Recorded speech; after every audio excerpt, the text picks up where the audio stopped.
उपासक रहते थे, बहुत ध्यान से सुनना। तो भक्त काल की बात है, जब भक्ति भक्त होते थे, वृंदावन में सब भक्त थे, मीराबाई आदि सब यहीं थे। तब एक गूढ़ भक्त था, उसका इतना प्रचार नहीं था। तो शाम को सारे भक्त लगभग, कोई सेवा कुंज में, निधि वन में, जमुना तट पर सारे भक्त मिलते थे और झुंड बनते थे भक्तों के, आपस में बैठ के संकीर्तन सत्संग आदि सब चलता था। तो 4-5 भक्तों की मंडली यमुना जी के तट पर बैठी थी। हर भक्त का एक नियम होता था, कल मेरे ठाकुर जी का उत्सव है, तुम सबन को अपने ठाकुर जी लेके मेरे यहां आनो है। तो वृंदावन में यही होता रहता था, आज उसके यहाँ उत्सव है, सबके ठाकुर जी जा रहे हैं महाराज, उसके घर उत्सव होगा, वहां पे ठाकुर जी आनंद करेंगे। फिर कल किसी और के यहाँ उत्सव, तो सारे ठाकुर जी वहां जा रहे हैं, घर के ठाकुर जी, मंदिरों के नहीं। तो एक बार एक मंडली के भक्त सब आपस में कर रहे थे, बोले, सब ने कही भाई सबके घर एक एक बार सब कार्यक्रम है, या के घर कभी कोई कार्यक्रम ना भयो। हाँ भाई, तेरी कुटिया में कब उत्सव है, हम सबन के ठाकुर जी आवेंगे। तो बोलो, मेरी कुटिया में कोई उत्सव मत करो। बोले क्यों, तेरे ठाकुर जी को उत्सव नहीं होगा? बोले मैं अकेलो ही कर लूंगा उत्सव। बोले अरे ये तो गलत बात है, अकेले उत्सव ना होगा भैया, उत्सव में समाज बुलाए हो जाए, वैष्णव बुलाए जाए, क्यों ना बुलावे तो सबन को। तो बोले कि कोई ने अगर मेरे ठाकुर जी को देख करके यूं कह दे ये कैसे ठाकुर जी, मेरे चित्त को बड़ी पीड़ा हो जाएगी। कोई कहीं मेरे ठाकुर जी को देख के यूं नहीं कह दे ये कैसे ठाकुर जी। अब तो जैसी उसने ये बात कही तो बाकियों के मन में आ गया, बोले ऐसे कैसे ठाकुर जी। अब तो सब पीछे पड़ गए। बोले अब तो तू अपने घर अपनी कुटिया में हमको बुला, हम तो जरूर आएंगे, और हम सौगंध खा के कह रहे हैं हम बिल्कुल नहीं कहेंगे ये कैसे ठाकुर जी। वहां ने सबसे सौगंध ले ली, सब सौगंध खाओ, तुम में से कोई नहीं कहेगो। सबने सौगंध खा ली, बोले हम में से कोई नहीं कहेगो, तू अपने यहाँ बुला। अगले दिन माने उत्सव रखो, और उत्सव में माने सबरे बुलाए। जैसे ही सबने वहां की कुटिया में प्रवेश कियो, चारों तरफ घूम करके बोले भैया सुगंधी तो आ रही है इत्र की, पर ठाकुर जी हैं कहाँ हैं? तो उसने दूर दिखाया तो एक चौकी के ऊपर एक मटका रखा था, मटके पर ही मोंगरा के पुष्प लगे थे, उसी में इत्र लगा था, उसी पे ही तिलक चंदन आदि रखा था, उसी पे ही वस्त्र पधराए हुए थे, उसी पे ही माला चंदन आदि सब था, उसी के सन्मुख। बोले ये रहे मेरे ठाकुर जी। अब मटका देख करके ना चाहते हुए सब बोल गए ये कैसे ठाकुर जी। बोले मैंने मना करी, तुम लोग मत बोले, तुम क्यों बोले?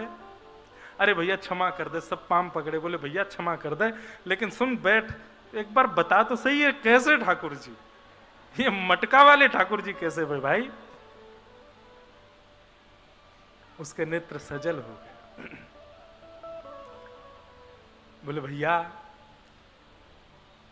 हम इतने सौभाग्यशाली तो नहीं है कि हमको श्री राधा रमन लाल की प्रत्यक्ष रज मिल जाए, हम इतने सौभाग्यशाली तो नहीं है साक्षात कुंवर कन्हई की ब्रजरज मिल जाए, या ब्रज में उनने विचरण कियो लेकिन हजारों लाखों वर्ष पहले कियो, प्रत्यक्ष अभी की ताजा उनकी चरण चिन्ह की रज तो मिल ना सके।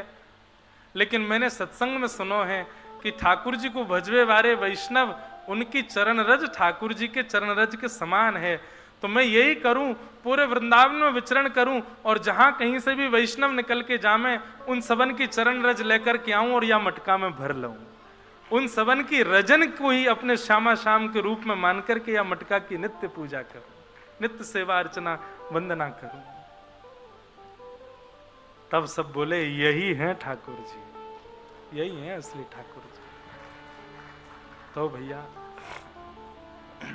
भक्तन में मति भक्तन में गति, भक्त चरण रज सदा लुभाने, तब जानो गिरधर अपनों करे जाने।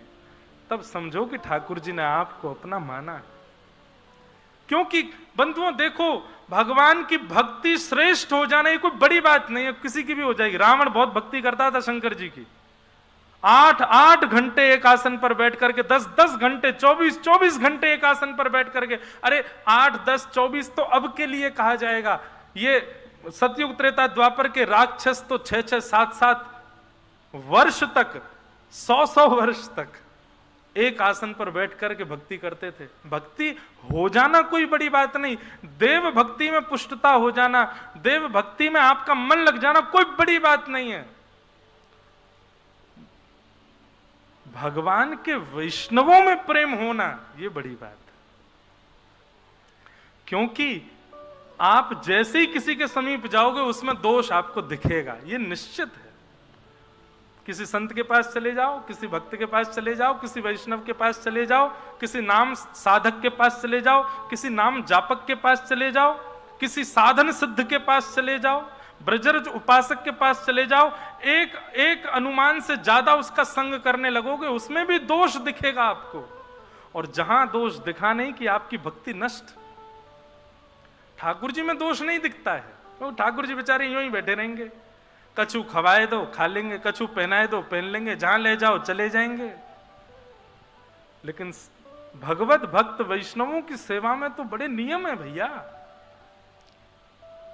वहां दोष उत्पन्न ना हो उसका आपको ध्यान रखना पड़ेगा, और वो हो ही जाएगा।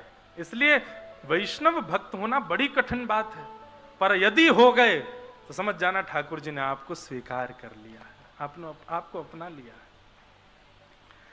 तो ऐसे भैया इस प्रकार